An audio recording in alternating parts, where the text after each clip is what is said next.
tolingi bongo to solola na bayemboka papa Mike botondi ya mingi na makanisi opesaki bandeko balobi lelo bazana posa baloba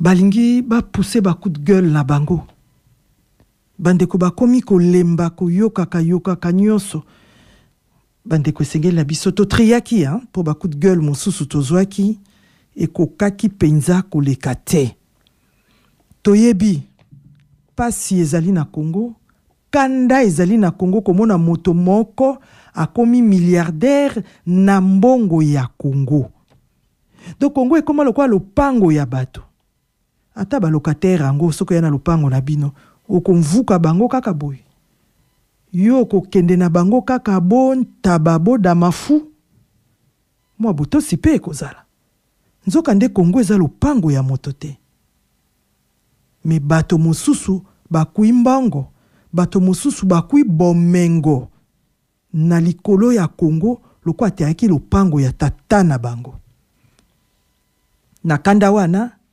bandeko mosusu balobaki penza maloba ya kanda mingi o esengeli baninga mosusu bayoka te nde tosalaki tri kasi awa pe na radio kaka na même idée tozali na yango ya kofinga te ya kotomboka na ndenge ya kodeplace bamote soko moto mosusu pe azali na coup de gueule na ye okoki soko polingi o intervenir na oyo moninga alobaki tozali bongo na 02 732 04 50.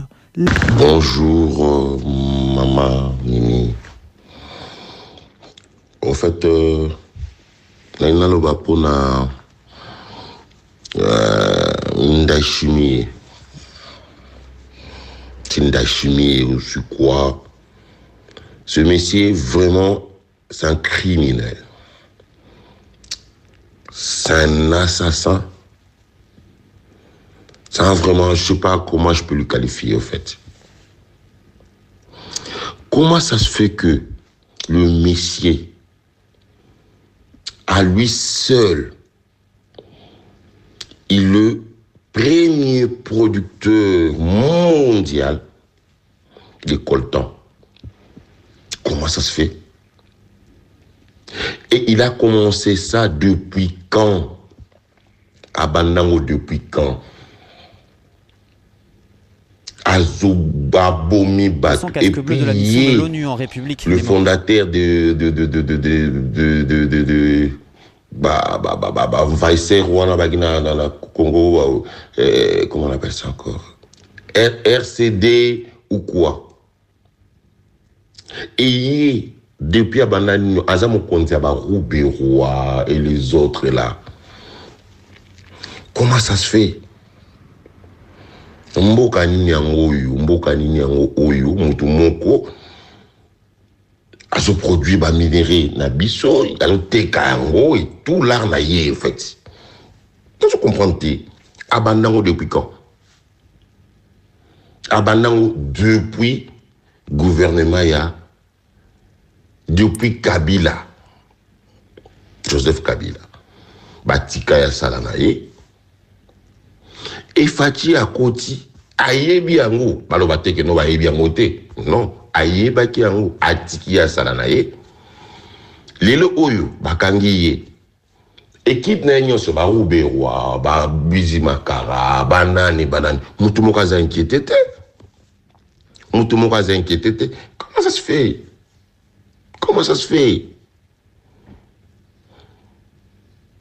Vraiment, pour moi, ils accueillent batu wala nyonso il faut bakanga bango mbongo na biso ba contribuable tamboka vraiment vous trouvez ça normal? Vous trouvez ça normal? Le bilango boketu mboka nini oyo peuple ndenge nini na parlement wana bango nyonso ba yebiango. Mais comme Bazozo Baza corrompu dans la palissade, bah on le bélo côté. Bazozo 21 000, bah on le bélo côté, donc Mboke Kendango et tout et tout. Nazo comprendre té. Nazo comprendre té. Donc, ils a passé. eza pasi na ebite toloba nini nzambe asala toloba nini po tokomaka nzambe akosala nzambe asala mais non vraiment mutu wana aza mutu oyo il faut pendaison publique.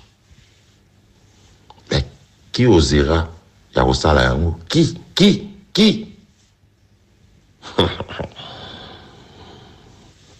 Merci. Encore l'engin dans le bapo na Banyamulenge. Biso la Congo, toi la tribu mon côté, eux la combat Banyamulenge. Baza babana au Rwanda. Pourquoi? Na Est kuna bazo boma bato. M23 azo boma tu belé bazo ba nini ba nini belé za kuna et ça la des autres massacrer zo boma biso vraiment comme pas possible. Mais na monité au Moniamolenge moko a réclamé que na Est bazo boma. Jamais pas vendigné. Pas vendigné parce que baza ba congolais. Mbote mingi mamimi, mbote mingi bandeko ya Radio Panique.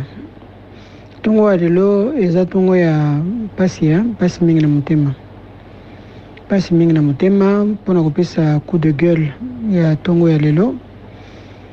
Papa oyo babengi mwanga tutu soko nani. Kukamwa.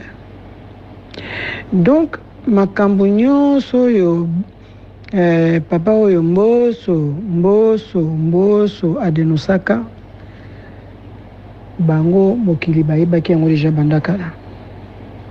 Bon, comme on peut dire, il n'est jamais trop tard pour bien faire. Hein?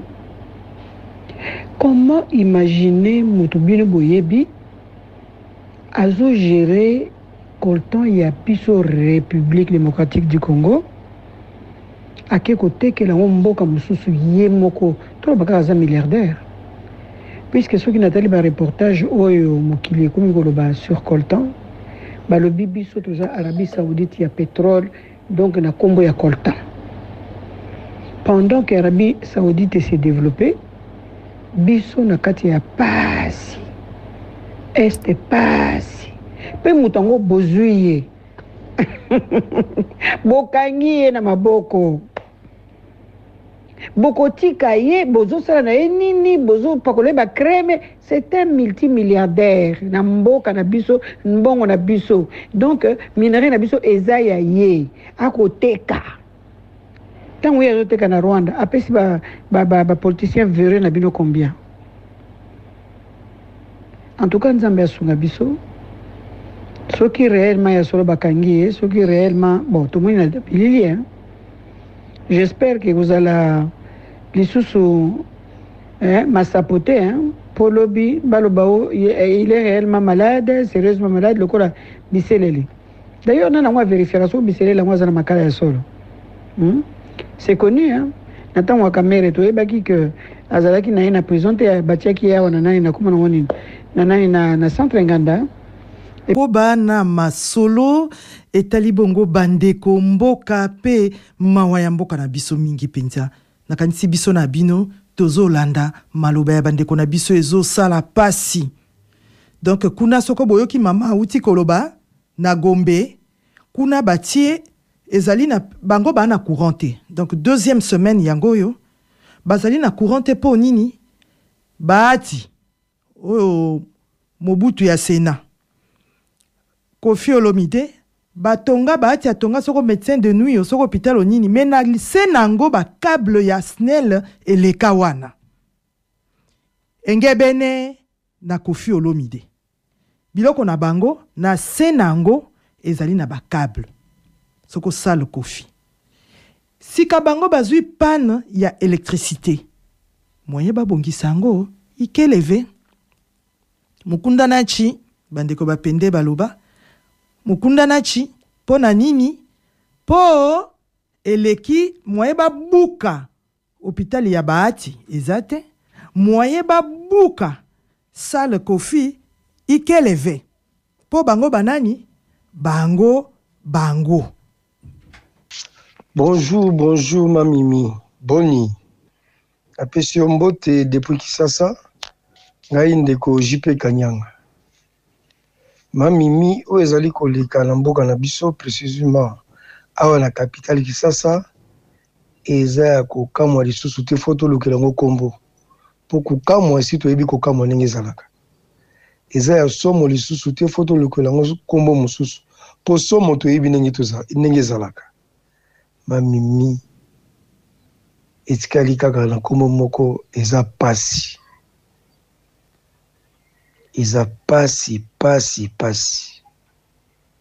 bakonzi ya biso ya Kisasa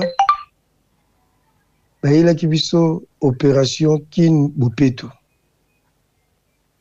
toyebi bien eloko ya monene boso ezali kosalama na kati ya mboka esengeli toyeba budget nango programme nango mobimba eza kaka kombo te Kin Bopeto makambo nini kosalama eza na combien de mois combien d'années banani bakosala yango ata eloko moko bapesa biso te kaka na batongo na bapokwa okomona na kwe moko bato bazokokombola balati bilamba wana mpe balati okomona eza na kombo ya mutu to kombo ya association moko mais yoka bidie ya Kin Bopeto oyo nayebisi yo eza na kombo tokokopesa yango te Kisasa tozoyeba te soki ezowuta na ndoto to ezowuta wapi oyoka kaka na ntongo tracteur ye tracteur oyo tozoluka po ebongisa nzela elongola baérosion ekufa ekomi kobuka bibukela ya kokamwa okomona bandako mine elandani babuki bandako misato batiki moko soki olandeli okomona moko wana baza bakamarade baza famille politique moko to baza église moko to yango batiki bakobuka salite oyo babuki bakotika bongo ekomi poubelle mosusu ekomi lisusu shida mosusu mpona bakinois. Bon, nakosala bakopesa mwa idée na niveau ya citation ya Gombe. Eza kaka Gombe eza partout na Kinshasa. Tu vois, mboka na biso le plus fort oyo kozala na mbongo na oyo aza na connaissance bakomaka le plus fort na mboka na biso. Donc omoni na Gombe ndenge bato wana batonga na Gombe, Gombe eza ba place moko pona kotonga, il faut vraiment beaucoup meso azalaki wana batutu bazalaki, mais bayebi ke place wana ezalaki na bakabe batikeli bato na batonga. Pourquoi? Donc esi batongi bamise bambongo na bango na kati ekokoma likambo ya négociation parce que baza befilien na mboka bayati président ya Sénat Kofi aza artiste munene ya mboka na biso, donc amise mbongo na ye na kati wana, donc eza facilité bobuka ndako ndenge wana ndenge bangobila bazosala bangobila bazobuka bandako wana, mais bazolongola salité wana bazotyango wapi? Salité zotika na balabala, ça ne sert à rien. Eza raté que cadastre na biso il faut ko sala, il faut ko cadastre sala tout ça na poto, tout le monde na poto nde batonga bandako na ba terrain tout le monde a cadastre alekaka liboso a tracer nzela, tracer une place bandako ezali atie ba câble à courant tant boye ko tongi makamto esili. Donc c'est ça le problème, il faut cadastre sala parce que so cadastre salité bat batonga na désordre. Mama Mimi na balandi nyonso ya Radio Panique mbote na bino ngai coup de gueule na ngai ezali pona likambo oyo ya mwanga shushu. Mawa mingi nalobaka mingi ke makambo ezoleka epa na biso moko zoba fautif biso ba congolais. Dossier ya mwanga shushu wana nde lelo to komo yeba ke yebana bandakala personnalité na ye ezali douteuse bandakala. Dans les réseaux sociaux, mususu na moni ba vidéo ezo circuler tango Vital Kamerhe azotanga maloba na ye, mais tala ba nommé député ngo na ba député mususu na mitu na rapé musala nini basala tango bakina musala na tongo bazonga na butu wana et là on y a malonga et so mona na vraiment que le bique au député de Salamusala to yibika ke balera ba $21,000 mais là on y a malonga et là basi basala il faut to zonga toi na mbona biso to yeba ko responsabiliser ba gouverneur nyonso auto so voter et la ministre et la ba député ba nyo ba nyonso ba noma to ba vota objectif le 1er janvier au bandi boy le 31 décembre et là on y a malonga ezo monana que yo salaki musali monani à partir wana congolais nyonso akozala j'espère pour nangai éveillé pour batu mingi basala wana na ba poste to landaka bango te mutu moko te landaka bango au parti opposition ba il fallait basala ekenge pe balobaka pe le côté ta est-ce que makambo nyonso ebimi homme fort ya mboka wana nde bazo imposer ba loi. Sachez-le que Bahati et Kofelomide, surtout Kofelomide, ba minae qui sont grandis en Europe, ba petit nae, ba gouvernement, ou ba sera ba dédicace pour na bango. Qu'est-ce que vous croyez? Ils vont détruire la construction là, ba sali anarchique. Jamais du tout. Bahati c'est le président du Sénat. Ceux qui va oser à Roluka, à ça la manipulation. Soit on va pas vous voter. J'ai des électeurs qui sont pour moi, voilà. Donc ils aura bilo comme beaucoup Mbokana, les lois ne sont jamais respectées. Or, Mutumota cause au-dessus de la loi. Mais ce sont des privilégiés.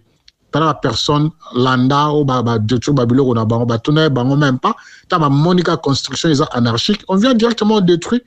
Maintenant, une grande commune comme Gombe, il y a des hôpitaux, il y a des usines. Même à part cela, des personnes normales, au Bakoko vivre. Pour les gens ont besoin d'électricité, ils sont privés encore de 2 individus où va construire Biloko Moko illégalement. Mais où est la loi, où est la justice? Autre chose. Tozo kende ba oyo bato oyo ba salaki na Kabila fils. Na bazo sala na Fachi. Est-ce que bango ba yebaki ba makambo wana nyonso tuté? Prise ya mboka na biso prise ya parti économique ya mboka na biso aux mains des étrangers. Bayebaki yango te, ba service secret, bayebaki yango te. Pour bato wana nyonso tout, ce sont des acteurs économiques. Est-ce que likambo wana ezalaki soki bayebaki yango te, ezalokuta, c'est que c'est voulu. Ezali voulu par rapport il y a ndenge makambo yango ya libération na bango soi-disant au bayele yango na makambo ba Avdel. Bon, il est facile à pouvoir. Atali esika makambo neza ko kendete. Nous surtout ce sont des questions, ce sont des ali coups de gueule. Devons les considérer comme des traîtres. Il faut tous à la intransigeant. Ezala bateau bako kota na politique, ezala bateau bazana politique. Il faut que zala intransigeant na batacho bazako sala. Ce qui était alors mboka ngo ekokufa, tokotike la bana iloko nini. Sans sa responsabilité zate. Sans sa responsabilité zate. Nini politique économique ka esika ya okengo s'enrichir après otiki banani collectivité mobimba. Ce n'est pas normal. Il faut d'abord peuple comme Nanguka Kasukali, Ozakolobakaka a d'abord le peuple d'abord. Mais en réalité, c'est pour se servir.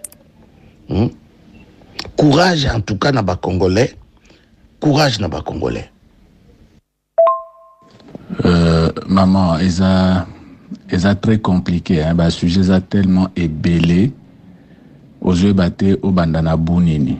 Pour nous, ce zobimapé kaka. Kilo na sens ya mabete ya malamu te justement na sens négatif na sens ya mabe donc nous faisons kilo Naponi ko aborder juste les Kambo et les Kana Tunisie.